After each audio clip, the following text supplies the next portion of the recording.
በሉቃስ ወንጌል ምዕራፍ 1 ቁጥር 66 እንግዲያስ ይህ ሕፃን ምን ይሆን? ሕፃኑ የሚሆነው ምንድን ነው? ይሄ የተነገረ ኤልሳቤጥ የመውለጃዋ ጊዜ ደረሰ፣ ወንድ ልጅም ወለደች። ጎረቤቶቿም ዘመዶቿም ጌታ ምሕረቱን እንዳደረገላት ሰምተው ከእርሷ ጋር ደስ አላቸው። በስምንተኛው ቀን ሕፃኑን ሊገርዙት መጡ። በአባቱ ስም ዘካርያስ ሊሉት ወደዱ። እናቱ ግን መልሳ አይሆንም፣ ዮሐንስ ይባል እንጂ አለች። እነርሱም ከወገንሽ ማን በዚህ ስም የተጠራ አለ አሏት። አባቱንም ማን ሊባል እንዲወድ ጠየቁት። ብራናም ለምኖ ስሙ ዮሐንስ ነው ብሎ ጻፈ። ሁሉም አደነቁ።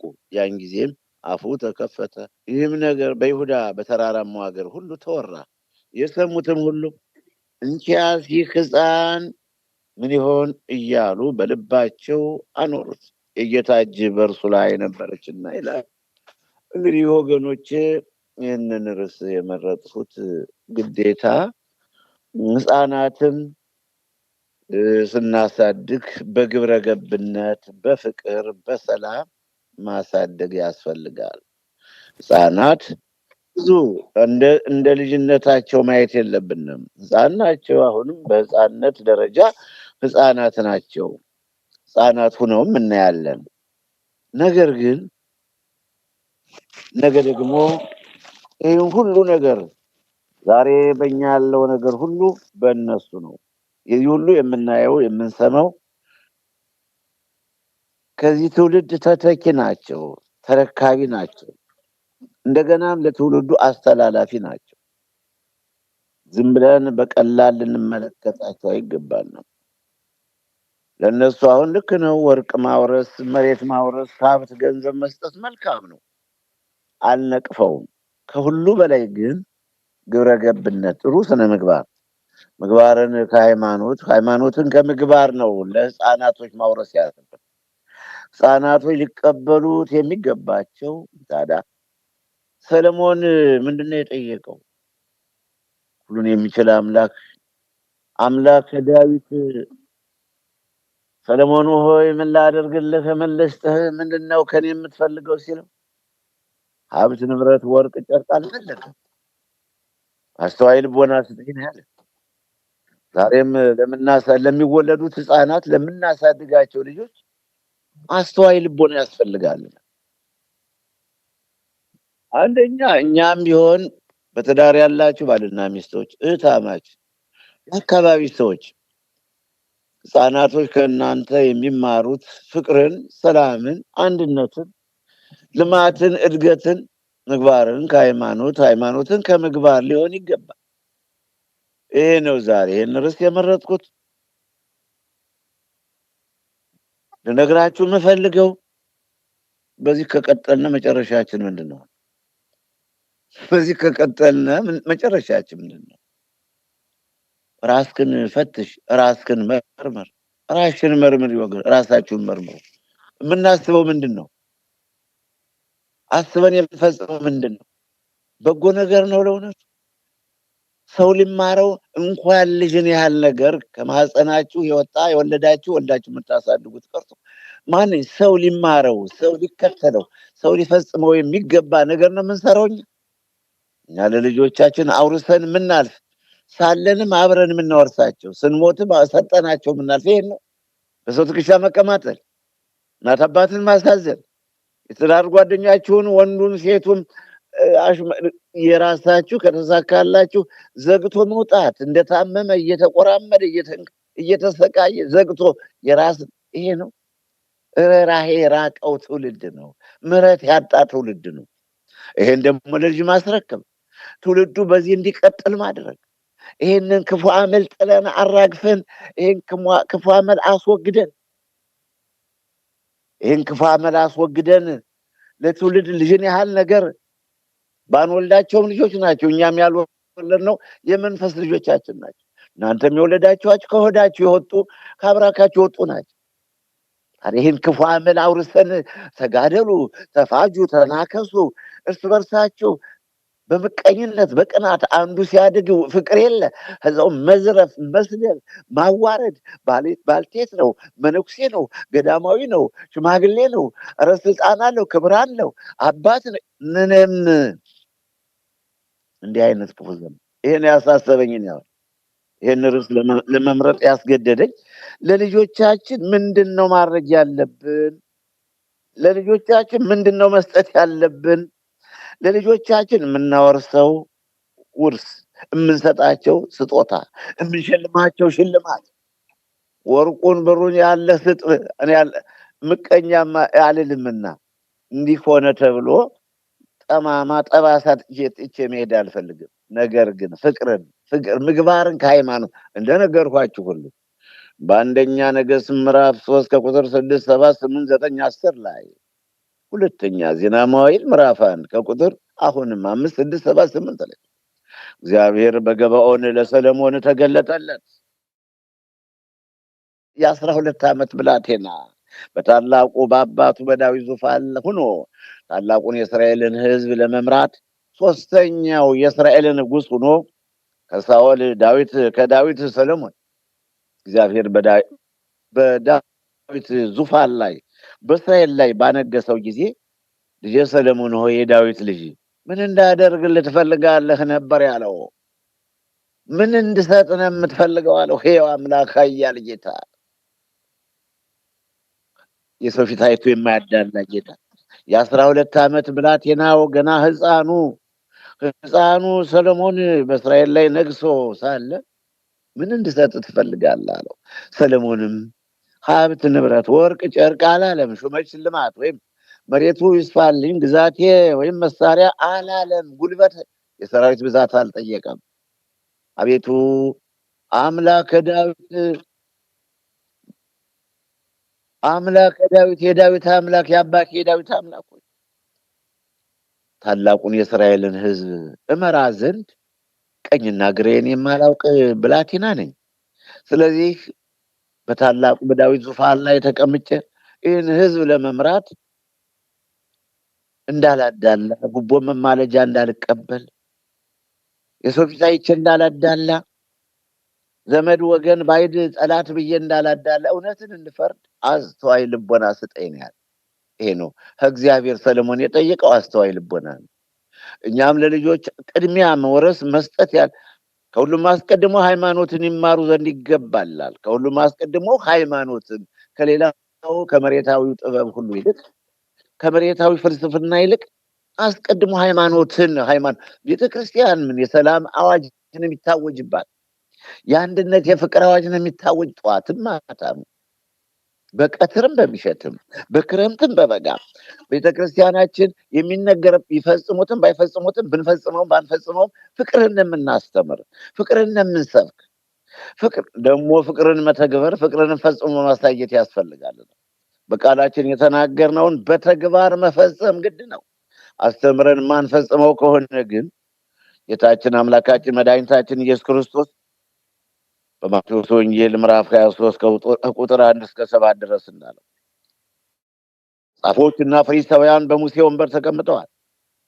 የሚያስተምሯችሁን ሁሉ ፈጽሙት፣ ነገር ግን እያስተማሩ አይፈጽሙትምና እንደነሱ አትሁኑ። ትምህርቱን ተቀበሉ፣ በስራ ላይ አውሉት፣ እንደነሱ ግን አትሁኑ እያለ ይዘረዝረዋል ወደታች። ስለዚህ እኛ ትምህርቱን የምንቀበለው ቤተክርስቲያናችን ፍቅር ነው፣ አንድነት ነው፣ ህብረት ነው፣ ሰላም ነው፣ ልማት ነው፣ እድገት ነው የምታስተምረው ቤተክርስቲያናችን። አንድነትን ነው፣ መተባበርን ነው። አንድ እግዚአብሔር፣ አንድ ጌታ፣ አንድ ጥምቀት፣ አንድ ሃይማኖት። ኤፌሶን ምዕራፍ 4 ቁጥር 5 ላይ ታዲያ ለልጆቻችን የምናስተምር ይሄንን ነው። ከዚህም አያይዘን ደግሞ ባልንጀራህን እንደራስህ ውደድ። ባልንጀራህን እንደራስህ ውደደው። ለባልንጀራህ ክብርን ስጥ።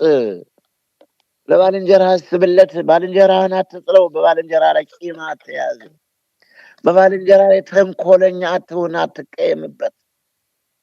ይሄ ነው ለልጆች ማስተማር ፍቅርን ነው። ልጆችን ማሳየት ፍቅርን ነው። በቤተ ክርስቲያን ያለን አባቶች እንዲሁም ደግሞ በዓለም ሆናችሁ የወለዷቸውን ልጆቻችሁን፣ ጉረቤቱን፣ ሕፃናቱን ከብክቦ ማሳደጉ እንዳለ ሆኖ ንጽህናቸውን ጠብቆ ምግባቸውን በሰዓቱ አቅርቦ ተንከባክቦ ማሳደጉ እንዳለ ሆኖ ከዚህ ጋር አያይዘን ግን ፍቅርን፣ ሃይማኖት፣ ምግባርን ከሃይማኖት እምነት አለኝ የሚል ምግባር ግን የሌለው ይላል። በጎ ምግባር የሌለው እምነት አለኝ የሚል ነፍስ የተለየው ስጋ የሞተ እንደሆነ ሁሉ ምግባር የሌለው ሃይማኖት የሞተ ነው ይላል። ምግባር ፍቅር የሌለው ሃይማኖት ሰው እየከሰሱ፣ ሰውን እየሰደቡ፣ የሰው ገንዘብ እየዘረፉ፣ የሰው በረት እየከፈቱ፣ የሰው ቤት እየደረመሱ፣ ንጹህ ደም እያፈሰሱ፣ ወንድምን እያሙ፣ እናት አባትን እያስቀየሙ፣ ሽማግሌ እያንገላቱ፣ ካህናትን እያዋረዱ ቤት ነው ለእግዚአብሔርን መንፈስ ማታለል ነው። ይሄንን ነው ለልጆች የምናወርሳቸው። አንተ የሴት ልጅ ደብድበና በጥፊ በለው ትጠቃና ስደበው ይሄን ነው ወይ ለልጆች የምናስረክባቸው? ነገስ የሚቀጥለው ምን ይመስላል? እኔ ዛሬ ምርር ብዬ መሮኝ ነው ያለሁት። ለራሴ እኔ ነገር ስለማልወድ እንደ ኤርምያስ የእናቴ ማህፀን መቃብር ሆኖ ቢያስቀረኝ ከእናቴ ሆድ ሳለሁ ባልወጣ ከዛው እንዳለሁ ጡት እንዳልስብ አቅም ቢያጥረኝ ጉልበት ባይኖረኝ ኃይል ባይኖረኝ ከዛው ከማህፀን መቃብር የእናቴ ማህፀን መቃብር አድርጎ ቢያስቀረኝ ትንቢተ ኤርምያስ ምዕራፍ 20 ከቁጥር 14 ጀምሮ ያለውን ቃል ነው እና እንደዚህ ነው። ኢዮብም ያቺ የተወለድኩባት ቀን የተረገመች ትሁን እያለ መጽሐፈ ኢዮብ ምዕራፍ 3 ቁጥር 1 ላይ እንዳለው በጣም የሚያስመርር ዘመን ነው። ስድብ ነው የምትሰሙት፣ ክፋት ነው የምትሰሙት፣ ተንኮል ነው። ይሄንን በቅፍና በጀርባ ያሉት ልጆች ይሄንን ቀጥለው ሲሄዱበት ምንድን ነው የት ነው የሚደረስ? በአሁኑ ሰዓት ከኛ በፊት እኮ ከቃሉ ጋር ናቸው ወገኖች። አፈር ስሆን እያሉ እኮ የሚመግቡ ወላጆች ነበሩን። ራስ ሰውየው ሊበላ አፈር ስሆንልህ ብላ፣ አፈር ስሆንልሽ ብይ፣ እኔ ሙትት ስል ብሉልኝ የሚል ትውልድ እኮ ነው ያለፈው። አሁን ደግሞ ይፈንግልህ፣ ይቁረጥ፣ ደፋበል፣ አይመልስህ የሚል ትውልድ ነው የተጠቆዱ። እንዴት ነው የምንቀጥለው? ህፃናትን እንዴት አድርገን ነው ድብቅ ሽሽግ አድርገን የምናሳድጋቸው? ህፃናትን ከዚህ ከክፉ ጸባዬ፣ ከክፉ ምግባሬ ህፃናቶች የእኛን ስርዓት እንዳይከተሉ ይሄን ክፉ ምግባር ደብድበው፣ ግደለው፣ ጥርሱን አውልቀው፣ አይኑን አጥፍረው የሚለውን ካደው፣ አታለው፣ አጭበርብረው፣ አደራህን ብላ የሚለውን መጥፎ ይሄንን ስርዓት ያልባ ነገር ተከትለው እንዳይቀጥሉበት የምናደርገው ምንድነው? ለልጆቻችን ለህፃናቱ አያሳስባቸው? አሁን እኛ ጥሩ መንገድ እየሄድን ነው። ልጆች በዚህ መቀጠል አለባቸው። ልጆች ይሄን መከተል አለባቸው። 3 ልጅ አለኝ፣ 7 ልጅ አለኝ። አንዷ ጎጆ ወጣለች፣ አንዱ ውጭ ሀገር ሄዷል። ይህ ሁሉ ቢደረደር ወገኖች ህግን ስንጠብቅ ነው። ህግን ስናከብር፣ ለህግ ተገዢ ስንሆን ነው። እንደ ህጉም እንደ ስርዓቱም እንግዲህ ይህ ህፃን ምን ይሆናሉ? እኔ በደካማው ህሊና ይሄን አስቡ። ምናልባት እናንተ ደግሞ እንዳቀባበላችሁ ተቀበሉት። የኛውን አየሁት፣ አንመለስም፣ ጮኸናል፣ እንጮሃለን፣ መምህራኖች ይጮሃሉ፣ ሊቃውንቶች ያስተምራሉ። ነገር ግን መለወጥ አላየሁም። እየባሰን ሄደ። ትውልዱስ ተተኪው ትውልድ እኮ ታላቅ አደራ አለበት እኮ፣ የሀገር አደራ አለበት። ሀገርን የሚረከብ ትውልድ እኮ ነው። ሀገርን ደግሞም ለትውልድ ተረክቦም ዝም ብሎ ተረክቦ የኔ ነው ብሎ የሚቀጥል አይደለም። ለትውልድ የሚያስረክብ ይሄን ሀገርን ተረክቦ ለትውልድ የሚያስረክብ ትውልድ እኮ ነው። ይሄን ትምህርት ፊደል ብቻ አስቆጥረን ሆነ ምግባር ዋናው ምግባር እኮ ምግባር ሃይማኖት፣ በጎ ምግባር ልጅ ሳለን ግብረ ገብ ትምህርት ያስተምሩን ነበር። በእኛ ዘመን በ60ዎች በ62 በ63 ዓመተ ምህረት የሚያስተምሩ መምህራኖች የቤተክርስቲያን አባቶች ተሹመው ተመርጠው ተቀጥረው ግብረ ገብ ያስተምሩን ነበር። አሁንም እኮ ወገኖች ልጆቻችን ልጅን ያህል ነገር እርስ በርስ ተናከስ፣ እርስ በርሱ ተባላ፣ ልጅን ያህል ነገር ወይስ ጥሩ እየሰራን ያለነው? ምናልባት የምትሰሩት አይታወቃችሁ፣ ምናልባት ክፋታችሁን ማሰባቃታችሁ። እኔ አሁን የምናገረው ሁሉ ምናልባት ተንጠቅ ብሎ ሌላ አውቄ ክፋት ልናገር ፊደሉ ተቀይሮ በማላላት በማጥበቅ ሌላ ትርጓሜ እንዳይሰድብኝ ተጠንቅቄ ነው። በማጥበቅና በማላላት ሌላ ትርጓሜ እንዳይሰድብኝ፣ ለጠላት መግቢያ እንዳይሆን ተጠንቅቄ ነው፣ ተጨንቄ ነው የማስበው። እንደፈለኩ ዘርፈው አይደለምና የምናገራቸውን ነገሮች ሁሉ እንዲሁ በጥበብ ነው፣ በመንፈስ ቅዱስ ነው። ምንም እንኳን የኔ አቅም እኔን ባያድነኝ፣ ምንም እንኳን የኔ አቅም ከሞትም ከመከራም ባያድነኝ፣ ባለኝ አቅም ግን በአንደበቴ እንዳልስት አፌን እጠብቃለሁ ይላልና መዝሙር 38 ቁጥር 1 እና 2 ላይ በአንደበቴ እንዳልስት አፌን እጠብቃለሁ፣ ከአንደበታችሁ ክፉ ቃል አይወጣም ይላል። በአንደኛ ሳሙኤል ምዕራፍ 2 ቁጥር 3 ላይ ነብዩ ዳዊት አቤቱ ለአፌ ጠባቂ ስጥ፣ ጠላት በተነሳብኝ ጊዜ፣ ምቀኛ በተነሳብኝ ጊዜ ጌታዬ ሆይ ለአፌ ጠባቂ ስጥ፣ ባነጋገሬ እንዳልስት፣ እንዳላሳዝን፣ እንዳላስቀይም ይላል። ይህ ሁሉ ተጽፏል። እንዴት ነው እናንተስ? አንተ ቆማጣ፣ አንተ ስደተኛ፣ አንተ የድሃ ልጅ ቆምጬን የምጥለው እግሩን አናቱን ነው የምበጠብጠው፣ ጥርሱን ነው የማረግፈው። ይሄ ይገባል ወይ ነው? ይሄ ትክክል ነው ወይ ነው? ይሄ መቀጠል አለበት ወይ ነው? 21ኛው ክፍለ ዘመን ነው። ፊደል የቆጠረ ትውልድ ነው። ከዚህ በኋላ ምን ትውልድ ከሰማይ ሌላ ትውልድ ይምጣ ነው? ግን ተምረናል፣ አውቀናል፣ ክፉና በጎውን አይተናል። ትናንት የነበረውን ዛሬ ያለውን ወደፊት ያለውንም ነቢያት አስቀምጠውልናልና ህይወታችንም ይመክረናል። ታዲያ እንዲህ በምቀኝነት ባለመግባባት፣ በሰው ድል መግባት፣ በሰው ትዳር የሰው ትዳር ማፍረስ፣ በድግምት በመተት ጎበዙን ተማሪ ማንቀዋል ራቁቱን መስደድ፣ ነጋዴውን ወረት አልባ ወረቱን ተራቁቶ ልብሱን ጥሎ መንገድ ላይ መኪና እንዲደበደብ ሰው እንዲሳደብ ማለት በድግምት በመተት የከብቶች ጭራ እየተቆረጠ የከብቶች ጅራት እየተቆረጠ ሰው በድሉ እንዳይጠቀም በሚሞት ስጋው የማይሞት ስራ የማይቀበር ታሪክ ተክቶ እንዳያልፍ በድሉ እንዳይጠቀም ይሄን ያህል ግፍ እየተፈጸመ ነው ያለው። ምድር በግፍ ረከሰች ይላል። ቃሉ ጋር ናችሁ የአገሬ ሰዎች? ምድር በግፍ ምድር በኃጢአት ረከሰች ይልልሃል። የሚያስለቅስ የሚያሳዝን ዘመን ነው። እኔስ ባልተፈጠርኩ ነበር፣ ለእኔ ምርጫዬ ባልፈጠር ነበር። ይህ ነቢያት እኮ ሞታቸውን ፈለጉ። ኤልያስ እኔ ከአባቶች አልበልጥም አንሳኝ ውሰደኝ አለ። ዘኍልቍ ምዕራፍ 11 ቁጥር 15 ላይ ሙሴ ማለት ነው። ኤልያስ ደግሞ በአንደኛ ነገሥት ምዕራፍ 19 ቁጥር 4-5 ላይ አሁንም ከአባቶች አልበልጥምና ውሰደኝ ብለዋል። ሙሴም ኤልያስም የቀደሙት አያቶች ቅድመ አያቶች እናትና አባቶቻችን አፈር ስሆን ብላ ስሞትልህ ብላ ስሞትልህ ብይ እደፋ ስል ብሉ የሚሉ ደጋጎች ነው ያሉ። የኔ ሆድ ሊሞላ እኔ አፈር ስሆን ይላሉ። እኔ ለመብላት እነሱ ደፋ ስል ይላሉ። እንግዲህ ምናልባት ያልደረሳችሁ ሰዎች ከዚህ እኔ ደርሻለሁ። በትንሿ እድሜ አልቀጥልበትም። እውነቱን ትክክሉን ነው የምናገር። ስለማልቀጥልበት እውነተኛዋን እድሜን ነው የምናገር። ያው ደግሞ በአካባቢ ስለተወለድኩ ሸሽጌ ስለማላመልጥ በትንሿ እድሜ ደጋጎች አልፈዋልና እንኳን ሌላ ደግሞ እንቅፋት ሲመታው ደፋ ልበል። እኔን ማለት እኮ ትልቅ ነገር ነው። እኔ ልሙት የሰማችሁ ነው ወይ?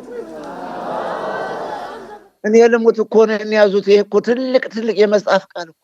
እኔን ደረታቸውን ይደቁና እኔን ተምዘግዝገው የወደቀውን ይዙትና ወይም የሚደረደረውን ይዙት። እኔ ደፋ ልበል፣ እኔ ክሽትር ልበል። በተለይ እናቶች ይሄ ቃል በእናቶች ይበዛል። ደግሞ ወንዶችም አሉ፣ ወንዶችም ይላሉ። ግን በእናቶች አፈር ስሆን ብላ ጠጣ፣ ስሞትልህ ደፋ ስል በአንድ እንጨት ስሄድ እውትማ አሁን ደግሞ ደፋ ብል በአንድ እንጨት ስሄድ አይመልስህ። አሁን ደግሞ እንደው ተመልከቱ። አሁን ደግሞ ቤትን ጥርቅም አድርጎ ዘግቶ አይ ኋላና ግምኛ ነኝ እየበላ እየጠጣ ዘግቶ መግቢያ የለው አይታይ እንግዳ አይቀበል ዘመድ ወዳጅ አይጠቅም አይጎዳ ያዟትማችን ቃል አይጠቅም አይጎዳ። እንዴ ስንል ደግሞ ሲጎዳ ይገኛል። እንደው አይጠቅም አይጎዳ ስለ አንዳንድ እንደው ድሮ አይጠቅም አይጎዳ ስለ አንዳንድ ጊዜ ደግሞ ሲጎዳ ይገኛል። ከመጉዳቱ የሰይጣን ስራ ሰይጣን ለመጉዳት ምናምን እና ይሄን ያዙልኝ። አፈር ስሆን ደፋ ስል ስሞትልህ በልቶ ካጅ አድጎ ሀጅ ትውልድ። ታዲያ ይሄንን ለትውልድ የምናስተረክበው ለልጆቻችን በቅፋችሁ ያሉት የምትወዷቸው ልጆቻችሁን ግደል ደብድብ ነው የምትሏቸው። ቀማ አታላ ጨርበር ነው የምትሏቸው። እናትህን ደብድብ አባትህን ስደበው ነው የምትሉ።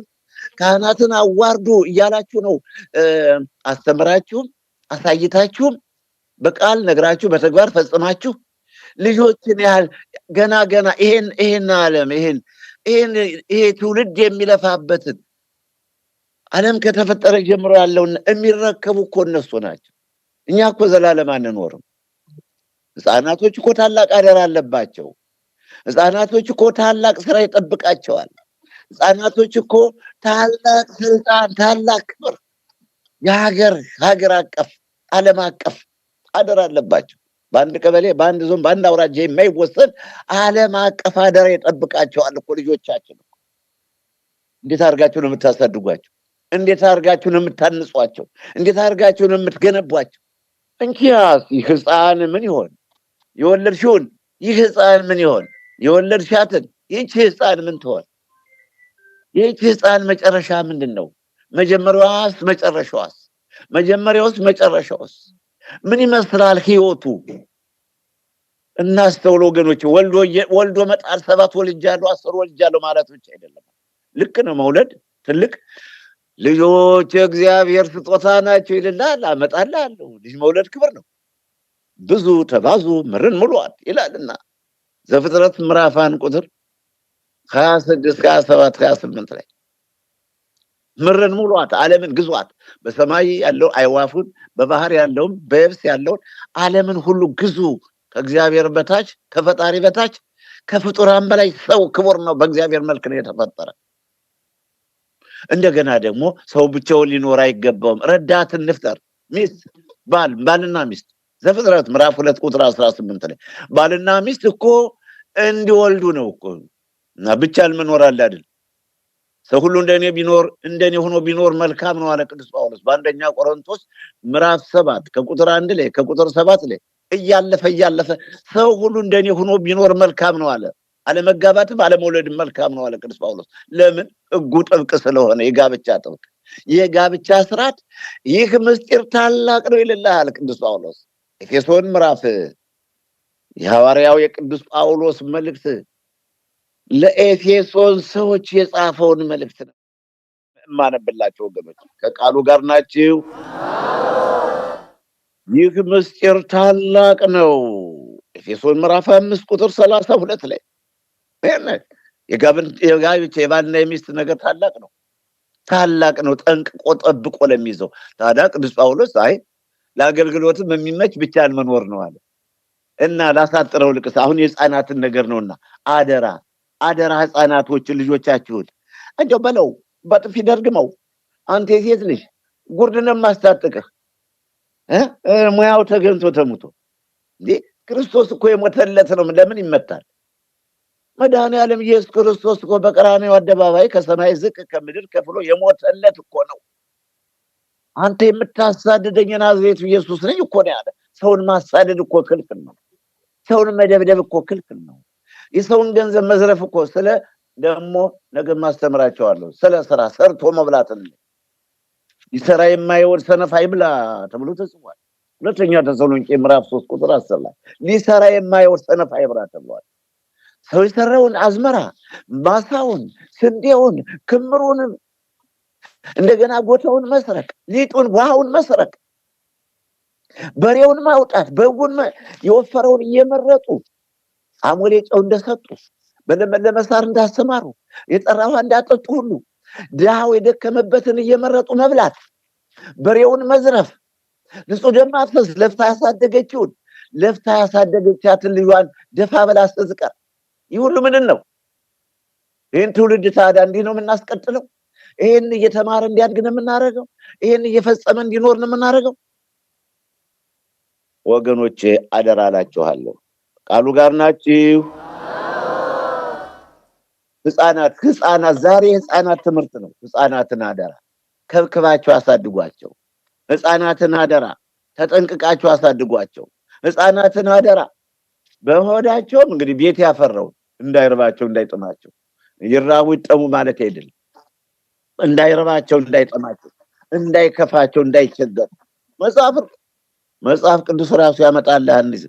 እናንተም አባቶች ሆይ ልጆቻችሁን በጌታ ምክርና በተግሳጽ አሳድጓቸው እንጂ አታስቆጧቸው ይላል።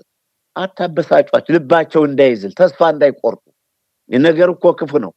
በእግዚአብሔር ችለነው ነው እንጂ ነገር እኮ ክፉ ነው ወገኖች። ፈላጻ እኮ ነው፣ ጦር እኮ ነው ነገር። ሐዋርያው ቅዱስ ጳውሎስ ያለውን አነቡት እንጂ ተመልከቱት እንጂ የሐዋርያው የቅዱስ ጳውሎስ መልእክት በአንደኛ ቆሮንቶስ የጻፈውን ተመልከቱ። እንዲህ ይላልና እንዲህም ወንድሞችን እየበደላችሁ ደካማ የሆነውን ሕሊናቸውን እያቆሰላችሁ አለ። ተመልከቱ። ደካማ በድህነት በረሃብ የደከሙ፣ ደካማ በበሽታ የደከሙ፣ ደካማ ባለመግባባት በተለያየ እናት አባት አጽናኝ ዘመድ ወገን በማጣት ወረት የሚነግዱበት መሬት የሚያርሱት ስለሌለ በዚህ የደከመ ሕሊናቸው እያቆሰላችሁ ማለት ሰው ግንባሩ ቢቆስል ይታከማል፣ እግሩ ቢቆስል ይታከማል። የሕሊና ቁስል ግን ተመልከቱ። ሕሊናቸውን እያቆሰላችሁ እንዲሁም ወንድሞችን እየበደላችሁ ደካማ የሆነውን ሕሊናቸውን እያቆሰላችሁ ክርስቶስን ትበድላላችሁን? የሰውን ሕሊና ማቁሰል ክርስቶስን መበደል ነው። እግዚአብሔርን መካድ መሆኑን ማወቅ አለባችሁ። እንመለስ። ቃሉ ጋር ናችሁ ወገኖች? ከቃሉ ጋር ናችሁ? ከእናንተ የበደልኩት አለ ወይ?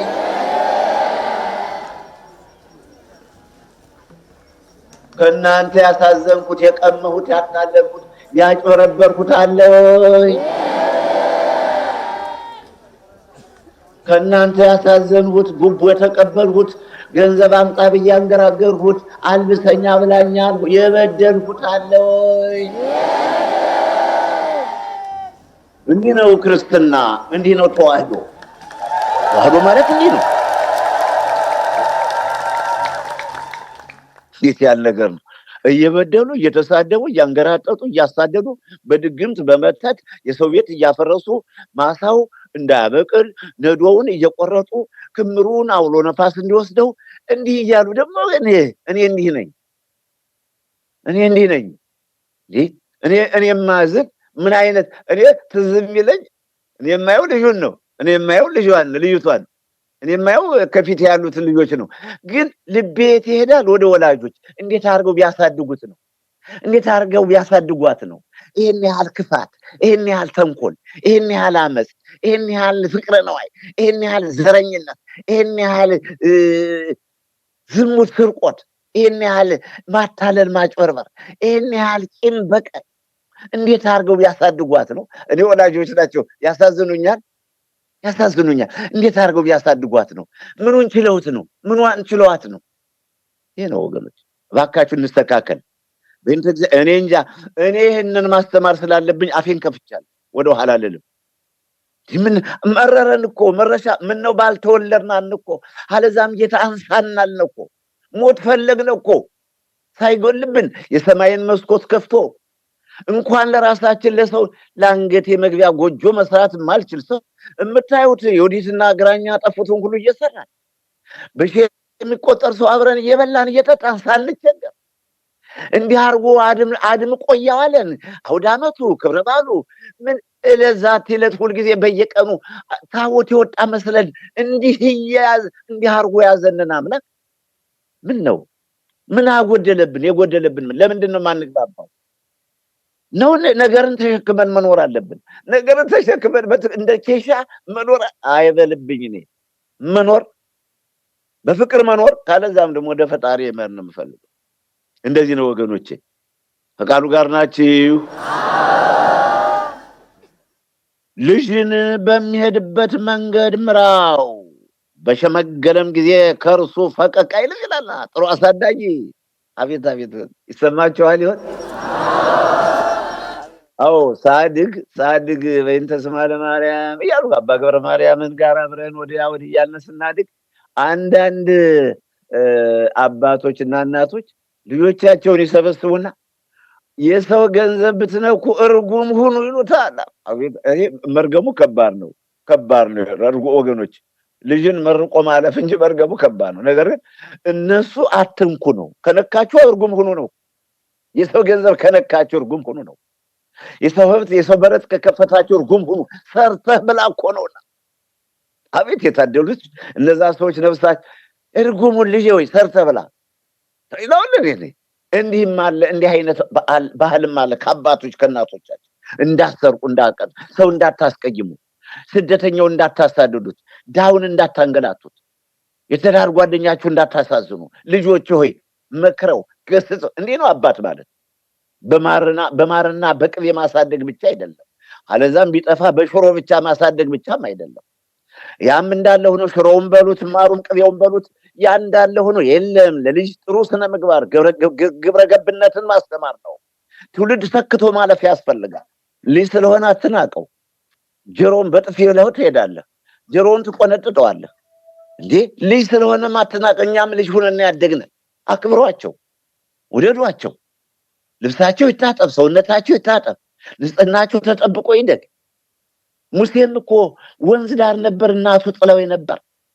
ኖ ሙሴ ከተወለደ በኋላ ደም ግባቱ ያማረ መልከ መልካም ጥሩ ልጅ መሆኑን አይተው ለ3 ወር ሸሸጉት ይልልሃልና ዘጸአት ምዕራፍ 3 ላይ አንበተረደው፣ ምዕራፍ 2 ላይ አንበተረደው። የአገሬ ጀግና ከሌዊ ወገን አንድ ሰው ሂዶ የሌዊውን ልጅ አገባ። ሴቲቱም ጸነሰች፣ ወንድ ልጅም ወለደች። መልካምም እንደሆነ ባየችው ጊዜ የፈርዖንን ትእዛዝ ወንድ ልጅ ሲወለድ ይገደል የሚለውን ትእዛዝ ሸሽጋ 3 ወር ልጁን ሸሸገችው። ደግሞም ልጅ ሸሽገው ከ3 ወር በላይ ደብቃ ማሳደግ ባልቻለች ጊዜ የደንገል ሳጥን ያዘችና ወስዳ ወንዝ ዳር ጣለችው።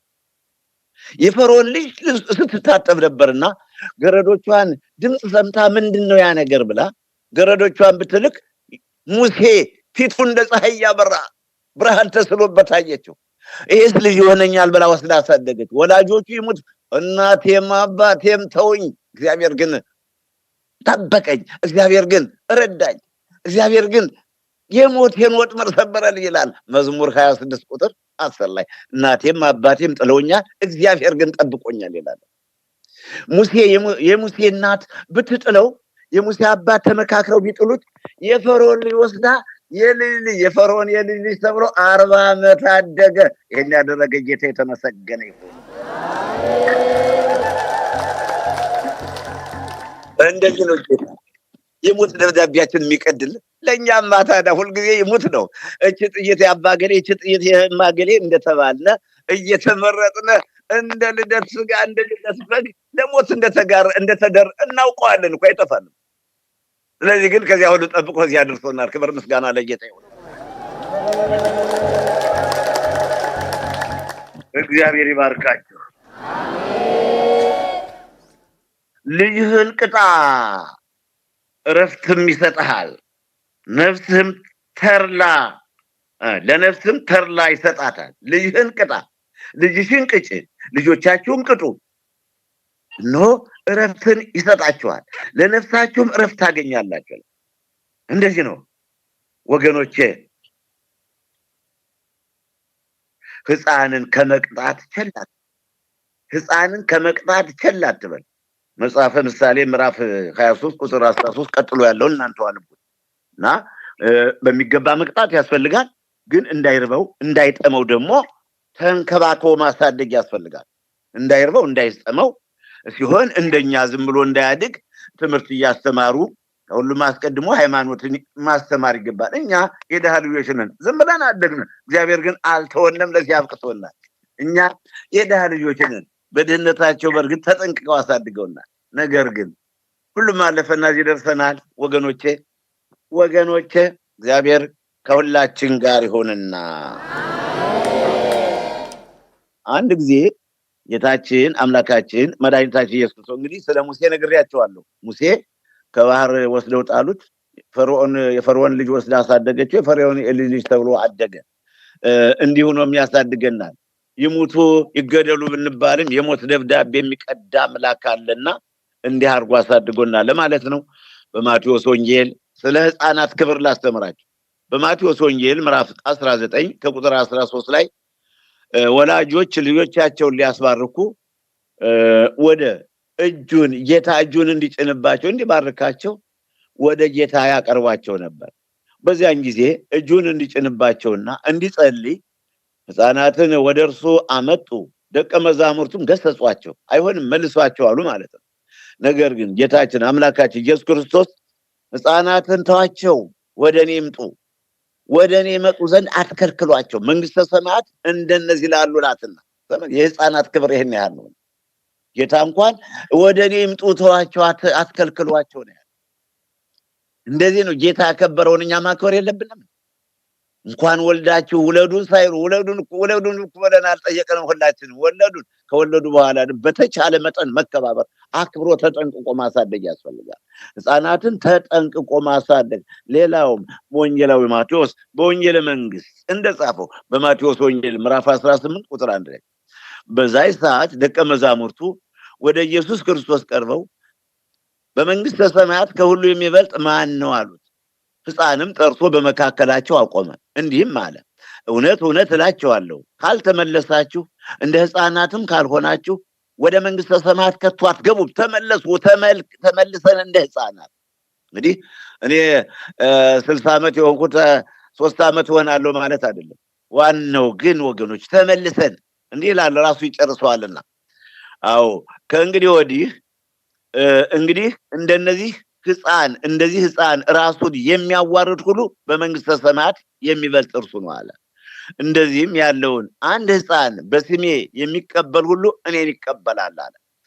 በእኔም ከሚያምኑት ከነዚህ ከታናናሾች አንዱን የሚያሰናክል የወፍጮ ድንጋይ በአንገቱ ታስሮ ወደ ጥልቁ ባህር መስጠም ይሻለው ነበረ። ወዮ ለዓለም ስለ ማሰናከያ ሳይመጣ አይቀርም። ነገር ግን በእርሱ ጠንቅ ማሰናከያ ለሚያመጣ ለዚያ ሰው ወዮለት በል። በማቴዎስ ምዕራፍ 18 ከቁጥር 1 እስከ 7 የተጻፈ ቃል ነው። እንግዲህ ይህ ህፃን ምን ይሆን? እናንተም ልጆችን ስታሳድጉ ለነገ ምን ይሆን ብላችሁ አርቃችሁ ማሰብ አለባችሁ። ሀገር የሚመሩ ይወለዳሉ። በቤተክርስቲያን ደረጃ ብፁዓን አባቶች ይወለዳሉ። አዎ የተወለደውን ልጅ መለካት፣ መስፈር፣ መገመት አትችልም። ተጠንቅቃችሁ ማሳደግ፣ አክብራችሁ ማሳደግ፣ ቀጣችሁ ማሳደግ፣ አስፈላጊውን ነገር ቤት ያፈራውን እየሰጣችሁ ሳታስቆጡ፣ ሳታበሳጩ፣ ሳትነዘንዙ ሲወጣ ሲገባ መነዝነዝ አሁን በቀረህ ደፋ ያርግህ ክሽር ያርግህ ተስፋ ይቆርጣል የመረረው ትውልድ። ይሄ የመረረው ትውልድ ለዚህ የሚያበቃ ኃጢአት ክፋት ካልሰራ ድረስ ማለት ነው። ከበደላችሁ እንዴት አለ እናቱን የሚያሳዝን ከሆነ አባቱን የሚበድል ከሆነ መቼ እንዴት አለ። ነገር ግን ዝም ብላችሁ አንዳንድ ወላጆች እንኳን ሌላ ካላገባ በግድ እንደው ካላገባሽ እንደው ምን ሌላ እምነት ዛትምጣ እንደው ዱርዬም ትሆን ይሄ ሁሉ ምንድነው? ቤተክርስቲያን ተመላለሰችብኝ። አረ እንደው ምን በሆነ በተዘለቀ ቤተክርስቲያን መሄዱ ሁኖ ተገንቶ ነው። ቤተክርስቲያን መሄዱ ለጽድቅ ከሆነ ለበጎ ነገር ከሆነ ለተንኮል፣ ለሴራ፣ ለአድማ ሰውን ከስራው ለማፈና አይሁን እንጂ ለጸሎት ከክቡራን አባቶች ጋር ተግቶ ለመጸለይ ምን አለ ቤተክርስቲያን ቤት እና እግዚአብሔር ከሁላችን ጋር ይሁን። ስላደመጣችሁኝ አመሰግናለሁ። ጨርሻለሁ።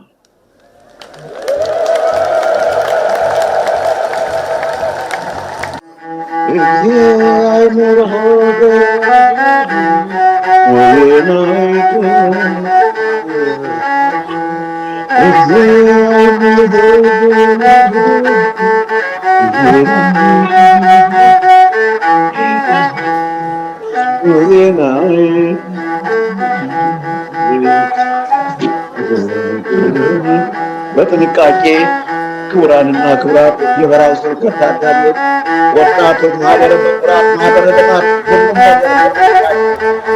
ጥንቃቄ ያላየውን አይቶ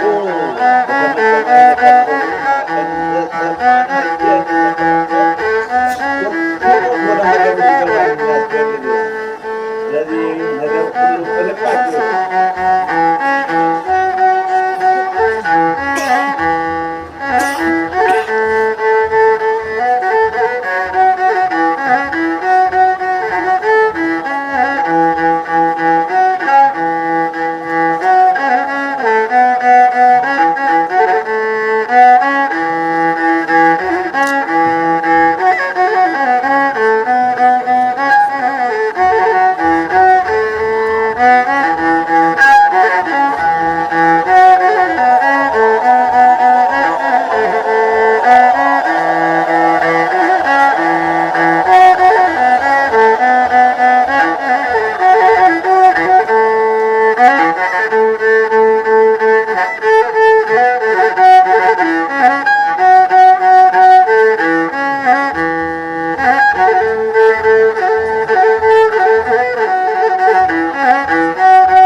እንደምን አመሻችሁ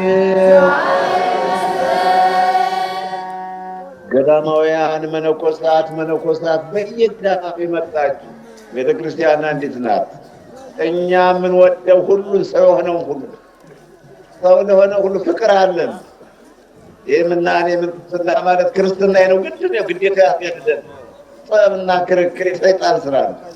ገዳማውያን መነኮሳት ሊቃውንተ ቤተ ክርስቲያን፣ ካህናት፣ ዲያቆናት በየስጦታችሁ ሽማግሌዎችና ባልቴቶች፣ ጎልማሶችና ወጣቶች በቅፍና በጀርባ ያላችሁ ካህናት እንኳን ደስ አላችሁ።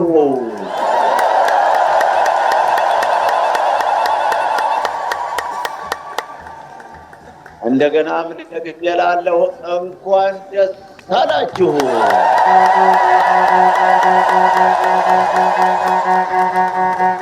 እንደሰማን አየን። እነሆ መጥታችሁ እዩ። ያላያችሁ መጥታችሁ እዩ። አዲያም ዮርዳኖስ ወንቅ እሸት ቅዱስ ገብርኤል አንድነት ገዳም ይህን ይመስላል።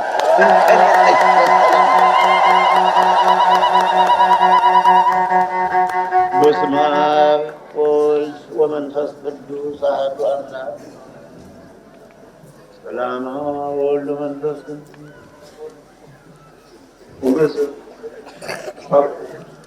ይራት ለከደን ማይፈልኩ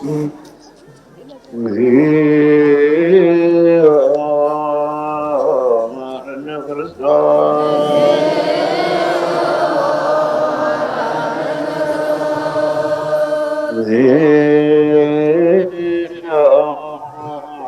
ማረነ ክርስቶስ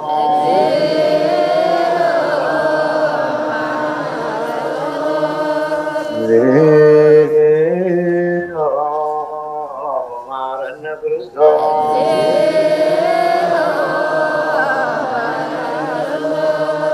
እንተ ማርያም ማረነ ክርስቶስ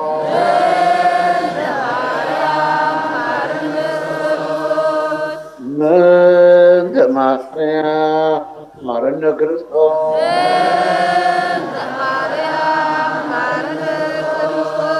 እንተ ማርያም ማረነ ክርስቶስ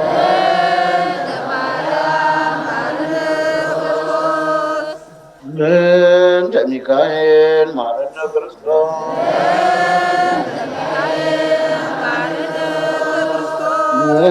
እንተ ገብርኤል ማረነ ክርስቶስ እንተ ሩፋኤል ማረነ ክርስቶስ እንተ ራጉኤል ማረነ ክርስቶስ እንተ ዑራኤል ማረነ ክርስቶስ እንተ ጊዮርጊስ ማረነ ክርስቶስ እንተ ዮሐንስ ማረነ ክርስቶስ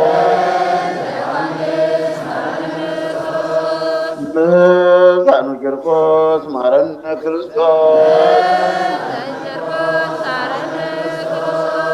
ክሪያላይሶ ክሪያላይሶ ክሪያላይሶ ክሪያላይሶ ክሪያላይሶ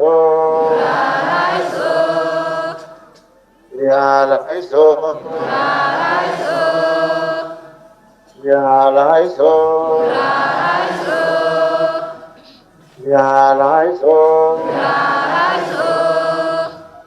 ክሪያላይሶ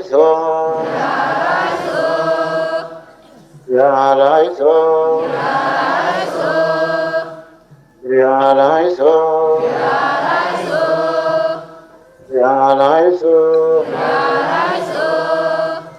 ክሪያላይሶ ክሪያላይሶ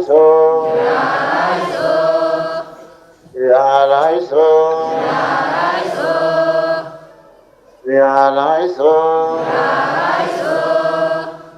ክሪያላይሶ ክሪያላይሶ